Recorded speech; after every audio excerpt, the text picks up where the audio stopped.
Det bedste ved at arbejde her på Tønning Trællen Friskole som lærer eller pædagog er at få mulighed for at se børnene udvikle sig og trives fra de er 3 til de går ud af skolen som 15-16-årige. Der er masser af legepladser, og der er masser af steder, hvor man kan spille fodbold.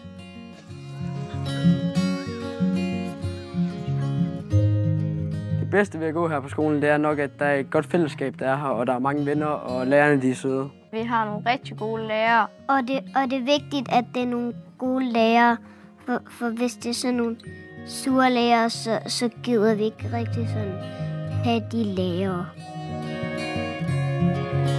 Jeg synes, det bedste var, at vi lavede æblekage.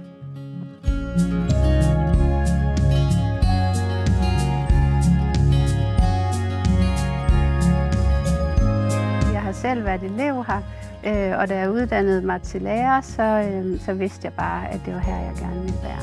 Ja, og jeg har endda valgt, at mine egne børn også skal gå på skolen.